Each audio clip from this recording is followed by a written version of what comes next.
अब पेश हैं खबरों की तफसील। सबसे पहले बड़ी खबर जम्मू कश्मीर के एलजी मनोज सिन्हा की तरफ से बयान सामने आया। जम्मू कश्मीर के एलजी मनोज सिन्हा का कहना है कि जम्मू कश्मीर की जेलों में कोई सियासी कैदी मुकीद नहीं है। उन्होंने कहा कि टेरर फंडिंग मामले में मुकीद लोग सियासी कैदी नहीं है। उन्होंने मजीद कहा कि जम्मू कश्मीर में एतमाद साजी पर काम जारी है और इसकी कोशिशें की जा रही हैं कि जम्मू कश्मीर के अंदर एतमाद साजी को बहाल किया जाए।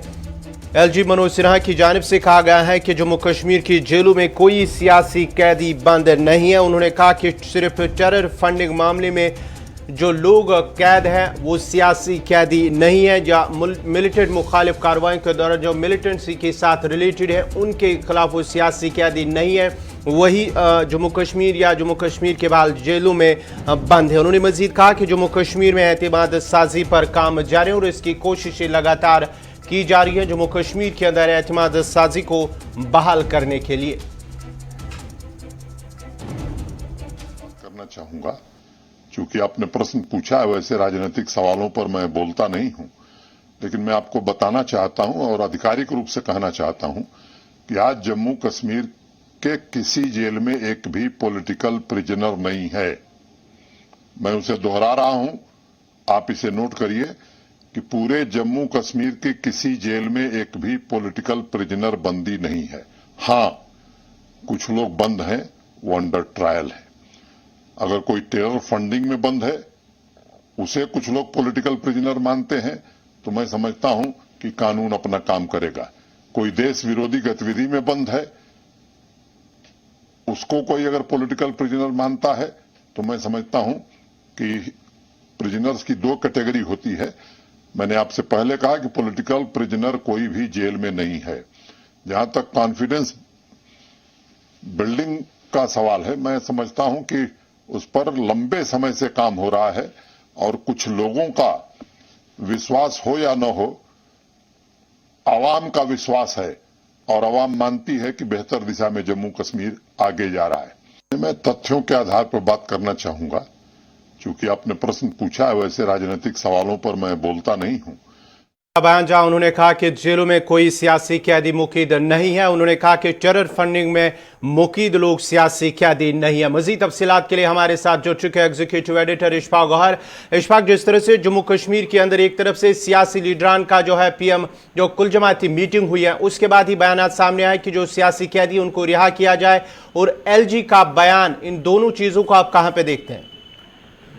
देखिए गौहर, बड़ा इम्पोर्टेंट ये है कि जब 24 तारीख को मीटिंग हुई थी दिल्ली में, ऑल पार्टीज मीटिंग, जिसकी तस्वीरें हम अपनी टीवी पर भी चला रहे हैं, तो इसी मीटिंग के दौरान जम्मू कश्मीर की लीडरशिप की तरफ से इस बात का मुतालबा किया गया था कि सियासी कायदीन की रिहाई का मामला जो है वो तेज किया जाए और सियासी लीडर्स की रिहाई हो। और उसी वक्त मरकजी वजीर दाखिला ने जो एदाद-ओ-शुमार सामने दिए थे, उस एदाद-ओ-शुमार के मुताबिक तकरीबन 98-99% लोग पहले ही रिहा हो गए हैं। और उसके बाद भी ये कहा गया था कि लेफ्टिनेंट गवर्नर जो है वो अथोराइज किए गए हैं, वो रिव्यू करेंगे, अगर और कोई रह गया होगा उसे छोड़ दिया जाएगा। लेकिन जब हमने इनफरादी सतह पर गुलाम नबी आज़ाद, महबूबा मुफ्ती और दीगर लीडर से बात की, तो वो शेषुपात थे, क्योंकि वो किसे पॉलिटिकल लीडर मान रहे हैं, किसको नहीं मान रहे हैं, ये उन्हें भी शायद अभी नहीं पता है। क्योंकि जो लोग 4, 5 और 6 अगस्त के दरमियान गिरफ्तार किए गए थे, चाहे वो नेशनल कॉन्फ्रेंस के थे, चाहे वो कांग्रेस के थे, चाहे वो पीपल्स डेमोक्रेटिक पार्टी के थे, वो सारे रिलीज किए गए। उसके अलावा गिरफ्तार किए गए जमात इस्लामिया के लोग, गिरफ्तार किए गए JKLF के लोग, गिरफ्तार किए गए कुछ और नौजवान जो संगबाजी या जिनके ऊपर संगबाजी के इल्जामात थे। तो उसको लेकर लेफ्टिनेंट गवर्नर ने साफ कर दिया कि उन्हें वो सियासी कायदीन मानते नहीं है। सियासी कायद वही है जो मेन स्ट्रीम पॉलिटिक्स में है, चाहे वो हुकूमत के खिलाफ है या हुकूमत के हक में है, इसलिए उस जाविये से कोई भी बंद नहीं है। जो 20 से 25 लोग बंद है जी, टोटल जिनके ईडी या एनआईए जिनके खिलाफ कार्रवाई कर रहा है, तो उस पर उन्होंने साफ कर दिया, देखिए कानून अपनी कार्रवाई करेगा और कानून अपनी राह जो है वो आगे लेगा, इस पर वो और कोई बात नहीं करना चाहिए। यानी उन्होंने ये इस बात की जमानत नहीं दी कि उस मामले को, जो फंडिंग का मामला है, उसे बीच में छोड़कर उनकी रिहाई होगी। उन्होंने कहा कानून जो भी होगा वो आगे बढ़ा जाएगा और आगे लिया जाएगा। तो कुल मिलाकर पॉलिसी कहीं ना कहीं आज लेफ्टिनेंट गवर्नर साहब ने साफ कर दी है कि बाय हुक और क्रुक जो पिच किया गया था पॉलिटिकल प्रिजनर्स की रिहाई के हवाले से, वो ऑलरेडी मुकम्मल हो गया है और सीबीएम्स क्या कुछ होंगे वो जरूर उठाए जाएंगे। लेकिन अब सवाल ये पैदा होता है कि ऑल पार्टीज मीटिंग के बाद पहले ही इख्तलाफ थे पीएचईडी में, वो माने न माने, लेकिन पीएचईडी अब आगे क्या कहेगी। अब उन्हें लिस्ट लाना पड़ेगा लेफ्टिनेंट गवर्नर साहब के लिए कि देखिए आपका डाटा जो है वो सही नहीं है। पॉलिटिकल प्रिजनर्स में 1, 2, 3, 4, 5, 6 ये नाम है जी जिनकी रिहाई का मुतालबा ये कर रहे हैं। अदरवाइज वो एक वेग टर्म है और ये समझ लिए कि सियासी टर्म उन्होंने इख्तियार की कि पॉलिटिकल प्रिजनर्स को रिहा किया जाए। उससे वो दो कार्ड खेलते हैं कश्मीर आकर, एक सेपरेटिस्ट को भी खुश करने की कोशिश है और अवाम तक भी ये मैसेज देने की कोशिश है, देखिए हम जो बात कर रहे हैं वो कश्मीर के हित के लिए बात है। दरअसल लिस्ट सामने आनी चाहिए कि किन लोगों की वो डिमांड करते हैं रिलीज के हवाले से, किन लोगों को वो छुड़वाना चाहते हैं और क्या कुछ उसमें पेशरफ्त हो सकती है। जैसे आज लेफ्टिनेंट गवर्नर साहब ने अपनी बात क्लियर कर दी कि कोई भी पॉलिटिकल पर्सनल नहीं है। आज के आज ही पीएचईडी के लीडर्स को चाहिए कि वो नाम बताएं कि कौन से लोग वो हैं जिनकी वो रिहाई का मुतालबा करते हैं, और जो 10 से 20 या 20 से 25 लोगों का नाम अगर नहीं लिया, लेकिन उन्होंने कहा कि जो लोग ईडी या एनफोर्समेंट डायरेक्टरेट या एनआईए के पास है जी, वो अलग मामला है, उसमें अगर कोई है तो उसमें कानून अपनी कार्रवाई करेगा। उसमें सिर्फ वहीद, जहां तक मुझे लग रहा है, एक नाम है जिसके ऊपर ईडी और एनआईए कार्रवाई कर रहा है। अगर आप उसको माइनस करेंगे, रेस्ट मेन स्ट्रीम पॉलिटिक्स का कोई भी आदमी बंद नहीं है। हाँ, सेपरेटिस्ट के दर्जनों लोग बंद है। तो आज पीएचईडी को ये क्लियर करना पड़ेगा क्या ये उनकी रिहाई का भी मुतालबा करते हैं या सिर्फ ये एक नारा है जो उन्होंने दिल्ली में दिया, लेकिन उस नारे की हवा आज मनोज सिन्हा साहब ने निकाल दी। बहुत बहुत शुक्रिया इशफाक गौर आपका। ये थे एग्जीक्यूटिव एडिटर इशफाक गौर जो तफसीलात फराम कर रहे थे एलजी के बयान के हवाले से, जहां उन्होंने कहा है कि जम्मू कश्मीर की जेलों में कोई सियासी कैदी मुकीद नहीं है। उन्होंने कहा कि टेरर फंडिंग या मुल्क मुखालिफ कार्रवाइयों में जो लोग मुकीद है या जेलों में बंद है वो सियासी कैदी नहीं है। उन्होंने कहा कि जो भी मुल्क मुखालिफ सरगर्मियों में शामिल होगा उनके खिलाफ जरूर कार्रवाई की जाएगी। ताहम उन्होंने ये भी साफ किया है कि अगर कोई सियासी कैदी है तो सियासी जमातों के जिस तरफ से मुतालबा किया जा रहा है सियासी कैदियों की रिहाई, वो बाज़ाब्ता तौर पर उनका नाम जाहिर करे कि कौन सियासी कैदी हैं जो इस वक्त जम्मू कश्मीर या जम्मू कश्मीर के बंद जेलों में कैद है।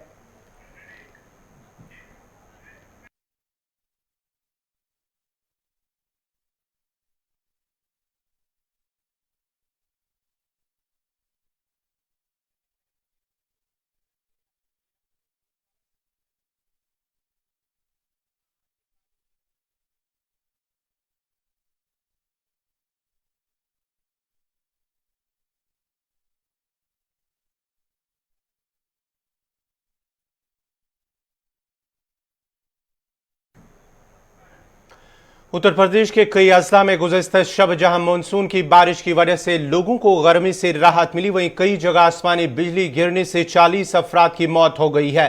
कुदरती आफत में दर्जनों अफराद जख्मी हो गए। गरज और चमक की वजह से 3 दर्जन से ज्यादा जानवरों की भी जान चली गई है। कानपुर और आसपास की अजला में 18, प्रयागराज में 13, कौशाम्बी में 3, प्रतापगढ़ में 1, आगरा में 3 और वाराणसी और रायबरेली में एक शख्स की जान चली गई है।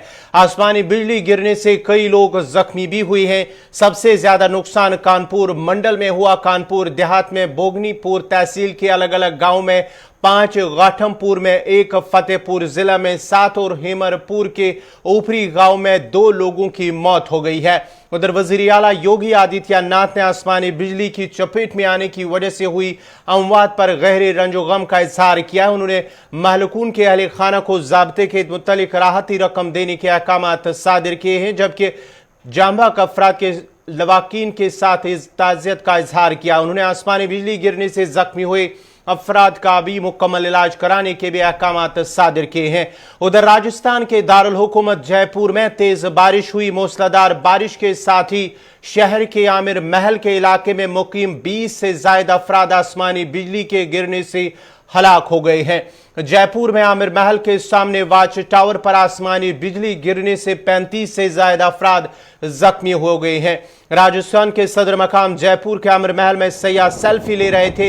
इस दौरान वाच टावर पर आसमानी बिजली का जोरदार धमाका हुआ। इस हादसे में ज्यादा से ज्यादा 20 अफराद हलाक हो गए, जबकि 35 अफराद जख्मी हुए हैं। वाच टावर धमाके के बाद कई अफराद वाच टावर के नीचे कूद गए, जिसके वजह से भी वो जख्मी हो गए हैं।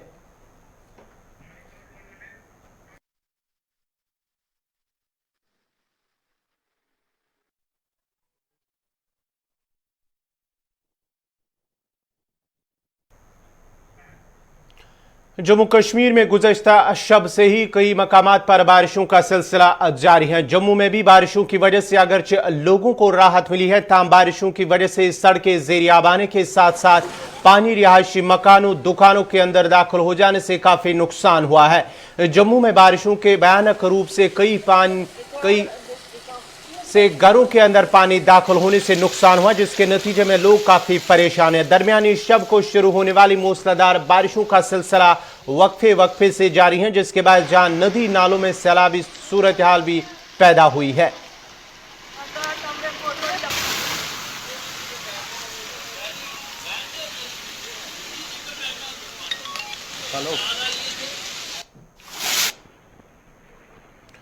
ये ताज़ा तस्वीरें आप स्क्रीन पर देख सकते हैं। जम्मू इलाके के अंदर जहां सड़कें ज़ेरियाब, साथ ही साथ दुकानों मकानों के अंदर भी पानी दाखिल हुआ है, जिसके नतीजे में दुकानों के अंदर मौजूद सामान को नुकसान पहुंचा है, जबकि घरों के अंदर फर्श और दीगर सामान को भी नुकसान पहुंचा है। लोगों ने म्यूनिसिपल कमेटी जो काउंसिल जम्मू है उन्हें इल्ज़ाम ठहराते हुए कहा कि पानी की निकास का कोई माकूल इंतजाम न होने की वजह से सड़कों पर जो पानी है वो घरों के अंदर दाखिल हुआ है। ये जो पीछे पानी आ रहा है, यही नाला जो ना अपना जो इसमें पानी जो आता है, मतलब यही अपना ब्लॉक हो जाता है। तो जो ट्यूबें जो डालनी है, ट्यूबें नहीं होनी चाहिए, इसमें कल्वर्ट बननी चाहिए, बड़ी कल्वर्ट बनेगी तो पानी की निकासी ठीक होगी। बाकी ये ऐसे तो काम चलेगा नहीं। पीछे आप देख सकते हो, उधर से पीछे से पानी आता है, यही जो है ना अपनी जो ट्यूबें हैं, ये ट्यूबें ब्लॉक हो जाती हैं। फिर उसके बाद जब ब्लॉक होती हैं तो पानी लोगों के घरों में चले जाता है। मतलब काफ़ी मुश्किलें आती हैं। ये जितनी बार बरसात होती है इतनी बार ये मुश्किलें आ रही हैं। काफ़ी पानी अंदर चला गया, मतलब लोगों के घर में 5-5 फुट और 6-6 फुट पानी चला गया। बाकी ये जो गवर्नमेंट ने जो इन्होंने बोला था कि आपका कल्वर्ट बन जाएगी, मगर कोई इसका कोई बनने का कोई वो नहीं है।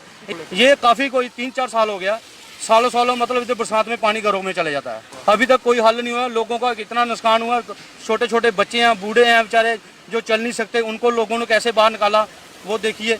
वो अभी इधर लोगों के अभी भी घरों में अंदर पानी है, 2-2 फुट, अभी भी 3-3 फुट पानी होगा। पानी ओवरफ्लो होता है और सारा रोड पे ऊपर रोड से जाता है। नुकसान हुआ कितने? नुकसान बेसिकली मेन जो है AC फ्रिज वगैरह जो के ना इन्वर्टर वगैरह है वो सारे डूब गए हैं पानी में, और अंदर जो 5-5, 4-4, 5-5 फुट पानी अंदर आ गया है। हर बरसात में होता है जी। घर में तो बहुत पानी आ गया। हमारे घर में भी 3 गाड़ियां हमारी तीन खराब हो गई। जब तक पुली का सोल्यूशन नहीं होगा, जब तक पुली का सोल्यूशन नहीं होगा तब तक कॉर्पोरेशन कुछ नहीं बोलते हैं। अब कितना नुकसान होगा? हमारे हर साल नुकसान होता है, अभी भी काफी ज्यादा नुकसान हुआ है। यहाँ पे स्मार्ट सिटी बनाने की तरफ ये अग्रसर है, लेकिन ये देखो स्मार्ट सिटी का क्या हाल हो रहा है। लोगों के अंदर पानी जा रहा है, नाले कवर कर रहे हैं, ये नालों की सफाई हो नहीं रही है। पता नहीं कहते हैं ये नालों बरसात शुरू होने से पहले नाली सफाई करेंगे, नाले की सफाई तो हुई नहीं है। ये सामने आपके दिखाई दे रहा है, लोगों के घरों में 5-5, 6-6 फुट पानी है, दुकानों के अंदर 6-6 फुट पानी है। मैं यही कहना चाहता हूँ कि हमारी कॉर्पोरेशन इसकी तरफ ध्यान दे और यहाँ पे पानी की निकासी हो, नालों की सफाई हो। जहाँ पे मतलब नाले बंद हैं उनको नालों के जो कवर किए हुए हैं उनको नालों को तोड़ के JCB से नाले साफ करवाए जाएं, ताकि ये लोगों को ये राहत मिले। यहाँ पे बहुत बुरा हाल है लोगों की। स्मार्ट सिटी बने अच्छी बात है, वो सबकी यही इच्छा है कि स्मार्ट सिटी बने, लेकिन स्मार्ट सिटी बनने से पहले जो यहाँ की जो जरूरी चीजें हैं वो नालों की सफाई है। लोगों को सहूलत के हिसाब से चलना चाहिए। यहाँ पे नाले देखो ना, सारे नाले कवर किए हैं, नालों की सफाई होती नहीं है। ये नाला हमारे पास है, मेरे ख्याल में ये 10 साल हो गए इस नाले की सफाई नहीं हुई है। तो नाला कवर है, कितनी बार बोला इनको कि नाले को तोड़ के JCB से इसको साफ करवाया जाए। हमें सारा सामान हमारा खराब हो जाता है, सड़ जाता है। हमारे बच्चे हैं, कहाँ जाएं हम, कहाँ छोड़ें? सारा नुकसान हो जाता बच्चे। सारे बच्चे बड़ी बर्बादी की है। ये गवर्नमेंट सारा फैसला नहीं करती है। असे कितना चिर होया रोंदे नहीं। सारा पुलियां नहर टुटी दी है, सारा पानी है। मेरे बच्चे कियां जीना है? कोई जिंदगी बर्बाद है नहीं इनकी है।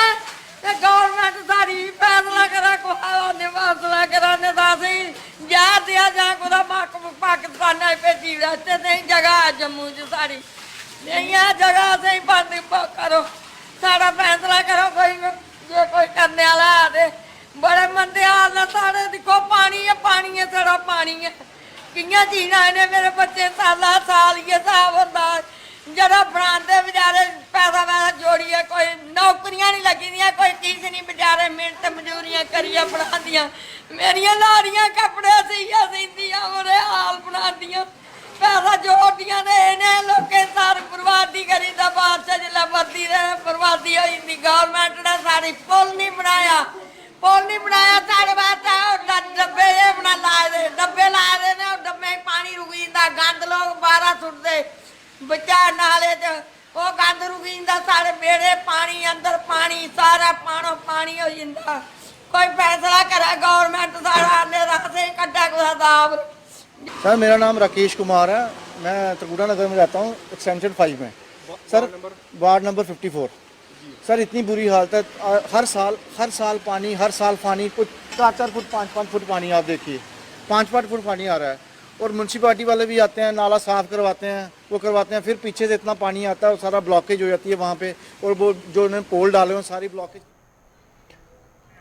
उधर वादी कश्मीर के शुमाल जनूब में भी कई घंटों तक शदीद बारिशें हुई हैं, जिसके नतीजे में अवाम ने झुलसा देने वाली गर्मी से राहत की सांस ली है। वादी कश्मीर में गुज़श्ता कई रोज़ की सख्त झुलसा देने वाली गर्मी के बाद महकमे मौसमियात की पेशनगोई के मुताबिक दौरान शब शहर श्रीनगर और वादी के शुमाल जनूब में कई घंटों तक शदीद बारिशें हुई, जिसके नतीजे में वादी के लोगों ने सख्त गर्मी से काफ़ी हद तक राहत की सांस ली। उस दौरान बारिशों के नतीजे में दर्ज हरारत में भी बड़ी हद तक तब्दीली वाक़या हुई है। गर्मी की शिद्दत से बहुत ज्यादा आज बारिश हुई है, इससे हमको बहुत राहत मिली है, बहुत महसूस कर रहे हैं, बहुत अच्छा मौसम वेदर है। मौसम तो अच्छा रहना, अगर ऐसा ही मौसम रहे तो बहुत अच्छी बात है, बहुत ऐसा रहेगा मौसम। बहुत बारिश अच्छी आहिस्ता आहिस्ता बारिश हो रही है, इससे तो टेम्परेचर कम आएगा। टेम्परेचर हाई लेवल पर चला गया था, तो अब टेम्परेचर आहिस्ता आहिस्ता नीचे आने लगा। ये बहुत खुशगवार आइंदा है, शुक्र अल्लाह का, अभी हमने रात बहुत महसूस किया। देखिए आज जो बारिश हुई बहुत ही अच्छी बात है और हमारे लिए भी एक खुशाइन बात है, जिस तरीके से पिछले कई दिनों से लगातार वादिया कश्मीर में जो धूप थी, तेजी थी, और इसी धूप की वजह से लोग जो है घरों से बाहर नहीं निकलते थे। लेकिन आज की सुबह जो बारिश हुई तो उससे जो है लोगों को राहत की सांस भी मिली। और जिस तरीके से जहां अगर कोविड-19 की बात करते हैं तो उसी कोविड-19 के बीच भी जो है कहा जाता है एक्सपर्ट्स के मानिए कि जो धूप है उसकी वजह से भी जो है कोविड-19 को तेजी फैल जाए और बीमारियां भी काफी उस जो है धूप से फैल जाती है। तो इसलिए आज जो है राहत की सांस मिली है और उम्मीद करते हैं कि आने वाले दिनों में ऐसा ही मौसम रहेगा जिससे लोग भी राहत की सांस। वस्ती जिला गांदरबल में बादल फट जाने से रिहायशी मकानों और राबता सड़कों को भी नुकसान पहुंचा है। वतलार लार गांदरबल में बादल फट जाने से 4 के करीब रिहायशी मकानों को नुकसान पहुंचा, जबकि नदी नालों में सैलाबी सूरत-ए-हाल पैदा होने से कई राबता सड़कों को भी नुकसान पहुंचा है, जिसके बाद ही मकामी लोगों और रेस्क्यू टीमों जिसमें पुलिस और फौज भी शामिल से रोड कनेक्टिविटी को बहाल करने और मजीद नुकसान से बचने के लिए JCBs को इस्तेमाल में लाया गया। इस मौके पर मकामी लोगों का कहना था कि अगरचे उन्होंने चारनर पर तजावुजात हटाने के लिए कई बार दरख्वास्त भी दी थी, लेकिन अभी तक उनकी शिकायत का ज़ाला न हो सका, जिसकी वजह से नुकसान हुआ है। उधर डोडा में भी भारी बारिशों की वजह से सड़कें ज़ेर-ए-आब आई हैं, जबकि कई मकामात पर सड़कें खिसक जाने से नुकसान भी हुआ है। कुश्तीगढ़ डोडा में नगनी नाला के करीब एक नाले के करीब बारिशें ज़्यादा होने से कार फंसे जाने से गाड़ी को नुकसान पहुंचा है, ताहम कोई जानी नुकसान नहीं हुआ है।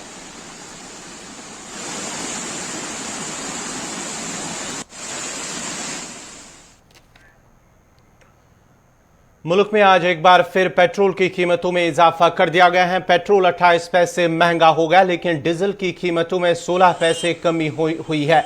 नई दिल्ली में आज पेट्रोल की कीमत 101 रुपये 19 पैसे फी लीटर हो गई। इसके साथ ही डीजल 89 रुपये 72 पैसे फी लीटर फरोख्त हो रहा है। इस वक्त मुल्क की 17 से ज्यादा रियासतों में फी लीटर पेट्रोल की कीमत 100 रुपये को अबूर कर चुकी है। राजस्थान, मध्य प्रदेश, महाराष्ट्र, आंध्र प्रदेश, तेलंगाना, लद्दाख, कर्नाटक, जम्मू कश्मीर, उड़ीसा, तमिलनाडु, बिहार, केरला, पंजाब, सिक्किम, दिल्ली, पौंडीचेरी और मगरबी बंगाल इन 17 रियासतों की फहरिस्त में शामिल है। पेट्रोल और डीजल की कीमतों में मुसलसल इजाफा हो रहा है। जाहिर हो रहा है कि पेट्रोल और डीजल की कीमतों का सीधा असर आवाम की जेब पर भी पड़ता है। अशिया ज़रूरियत की कीमतों का इन्हिसार भी पेट्रोल डीजल की कीमतों पर होता है। आपको ये बताऊंगा सर कि जो इस टाइम पे महंगाई है, जो रेट्स बहुत ज़्यादा बढ़ चुकी हैं regarding to petrol and diesel यहाँ पर बढ़ चुका है। किराया, if I will talk about the transport का फेयर वही है, चेंज नहीं हुआ है, बट इंक्रीज़ हो गया है पेट्रोल के चार्जेस, डीजल के charges. It's too much difficult इस टाइम पे लोगों को सर्वाइव करना, to drive the vehicles, to go with the transport, अपने ऑफिस जाना without government employees who are into this government sector. जो प्राइवेट सेक्टर में इस टाइम है, आप देखें from last 2 years it's too much difficult for Jammu Kashmir people to survive here. उसके बावजूद इतना इंक्रीज़ और इतना ज़्यादा रेट चढ़ा के इस टाइम पे मुझे बताइए लोग कैसे सर्वाइव कर सकते हैं। बहुत ज़्यादा डिफ़िकल्ट है एज नौजवान के लिए who are into the private sector, उनके लिए बहुत मुश्किल है। आप मुझे बोलिए बेसिक एमिनिटीज़ ऑफ लाइफ इस टाइम पे पूरे नहीं हो पा रहे हैं, तो ये बाकी चीज़ें कहाँ से बराबर हो सकती हैं। Down, the rates are getting increased, the people are suffering, they have to beg for every single penny. बहुत मुश्किल है। Covid is just part of this system, covid एक पार्ट है सिस्टम का, उसके बिना आप देखिए ना how the rates are getting increased, we people are suffering. Kashmiri इस टाइम बहुत बुरी हालत में है, we people are not able to express कि चले प्राइम मिनिस्टर ने बहुत वादे किए हैं, अभी तक कोई भी वादा पूरा नहीं हुआ है, हम उसी चीज़ का वेट कर रहे हैं, वादे कब पूरे हों। पूरा होता है, इतनी मुश्किलात है हमारे के तेल ही नहीं दिन को पूरा होता है। बिल्कुल हमारी कोई बचत नहीं है, खाली तेल ही नहीं पूरा हो रहा है बस। हाँ जी, हुए हैं बहुत से मुश्किलात हुए हैं। अगर ऐसा ही तेल का हिसाब रहा तो ट्रांसपोर्ट चलाने का कोई हिसाब नहीं है, ट्रांसपोर्ट बिल्कुल खुद ब खुद ही खड़ा हो जाएगा। पेट्रोल और डीजल के रेटें बहुत ज़्यादा हैं। अब इनको कोई भी अफोर्ड नहीं कर सकता है, बिल्कुल नहीं। अब मैं चल रहा हूँ, मैं 300 रुपये का डीजल डाल रहा हूँ, जो मुझे बस 20, 30, 40 किलोमीटर में ख़त्म हो जाएगा। तो गाड़ियाँ अब लोग घरों से नहीं निकाल रहे हैं।